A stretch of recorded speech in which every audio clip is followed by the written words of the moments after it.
Project Red Forest, the Russian chimp, human hybrid soldier that never died, based on true experiments and real witness reports. Hi, welcome to Storyteller.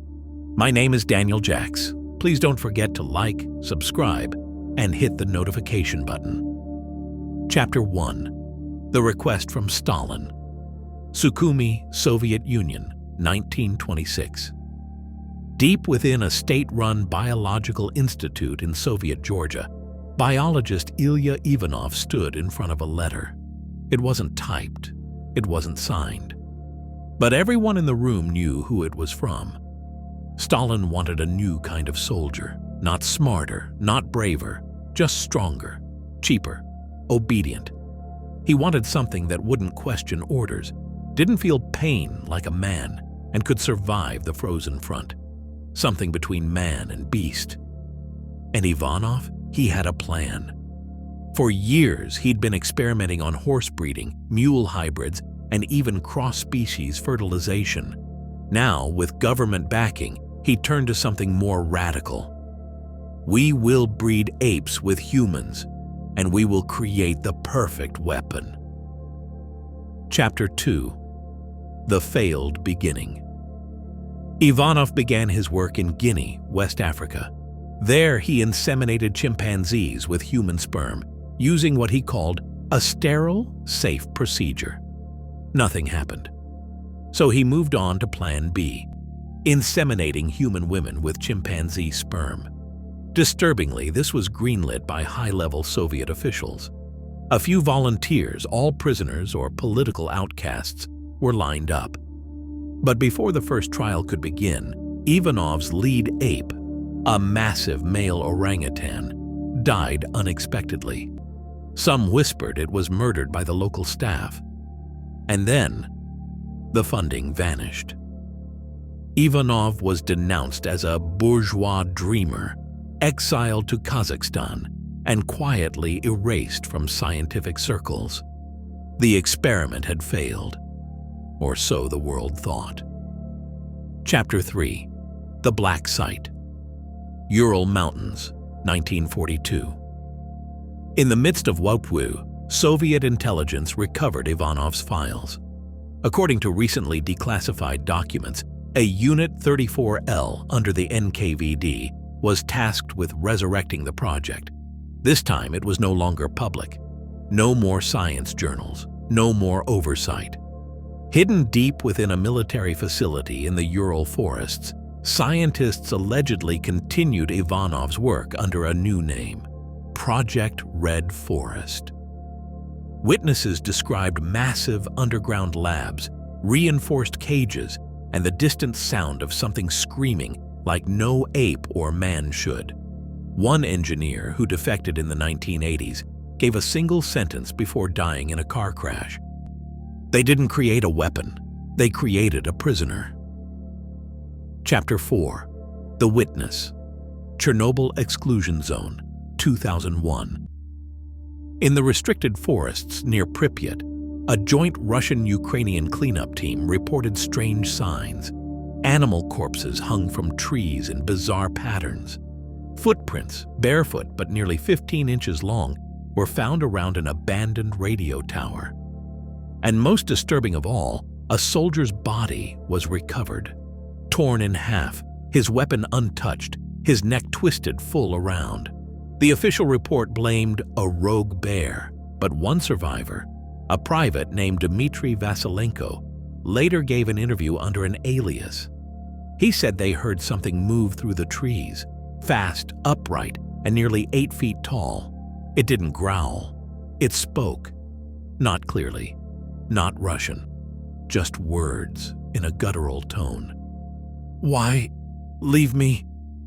Then it disappeared into the radiation mist. Chapter 5. Modern Contact. Kazakhstan, 2014.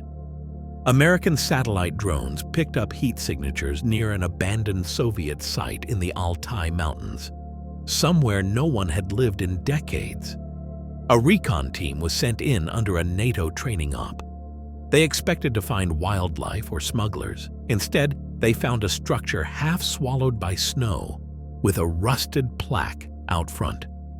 Faded Cyrillic read 34L, Archiv biologicznych testów, Archive of Biological Testing. Inside they found surgical tables, iron cages the size of prison cells, and hand-drawn sketches of humanoid figures with sloped foreheads, massive arms, and eyes too far apart. The team's comms went dark for 3 hours.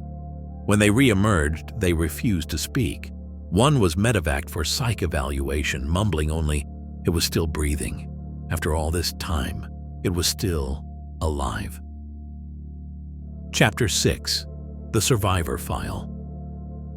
2 weeks after the Kazakhstan incident, a classified report surfaced in a NATO intelligence archive, buried under non-descriptive labels like Mountain Recon Debrief and Unknown Hostile Asset Altai-21.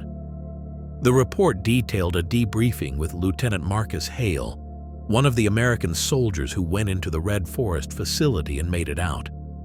At first he refused to talk. When he did, it came out in fragments, disjointed, terrified. We thought it was abandoned. Everything was frozen solid, but the cameras were still on. One of the screens showed a hallway, live feed. There was something standing in the shadows, tall, breathing, looking at the camera. The team split up. Hale and another soldier, D, were assigned to investigate a sub-level corridor marked Kletka X, Cage X. The hallway was lined with reinforced doors, but one had been ripped open from the inside. Claw marks in steel. Not from any tool, not from any man. They followed a blood trail into a maintenance shaft and found a room that shouldn't have existed. Concrete walls, padded flooring, and hundreds of tally marks scratched into the metal. At the far end was a mirror, or what they thought was a mirror, until it blinked. Chapter 7. The Last Subject. What they saw, according to Hale, was a humanoid figure, 7 to 8 feet tall, hairless in places, but with long black hair tangled around its head like a mane. Its body was half man, half ape, powerful arms, a wide chest, bowed legs, but its skin was pale, almost translucent, stretched thin across sharp bones. Its face? Human. Not just a little, like enough to make you stop and wonder if it was one of us once. It didn't lunge. It didn't scream. It just watched them, tilting its head. Hale's partner, D, raised his weapon. The thing flinched, not from fear, but almost like it was curious. Then it spoke, not in Russian, not English, just 2 words, clear as day. Stay, please. Chapter 8. Breakdown. D panicked. He fired 3 shots. The rounds hit, blood sprayed. But the creature didn't drop. It let out a moan, not of pain, of loss. It moved, fast, ripping through the side of the wall like paper. The room filled with howling wind as alarms across the facility flared to life. Sirens not heard in 30 years. Hale ran. He never saw D again. He was recovered 2 hours later by the extraction team, 6 miles downhill, barefoot, shaking. When command reviewed his body cam footage, it was corrupted. Static, bursts of noise. One short frame, a tall figure in a dark hallway walking away slowly, its back hunched, dragging one arm behind it. Chapter 9. The Final Entry. Investigators later uncovered one remaining Soviet logbook, sealed inside a radiation-proof safe. The final page was dated 1986, signed by a doctor known only as MV. It read, Subject 12 no longer responds to primate stimuli.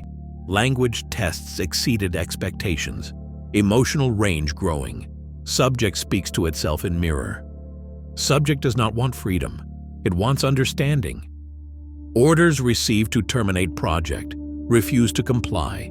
Subject is not a weapon. It is witness to history. One day they will find him, and he will still be waiting.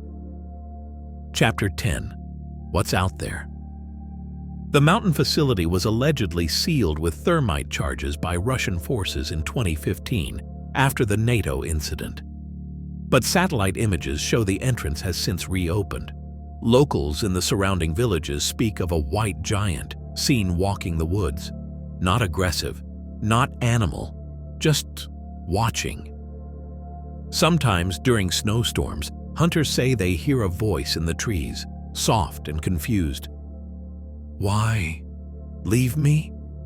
There are no known photos, no clear evidence, only a word whispered by black site archivists, NATO analysts, and Cold War historians. Red Forest. And a warning passed down by soldiers who know just enough. Don't go looking for Soviet ghosts. Some of them are still alive.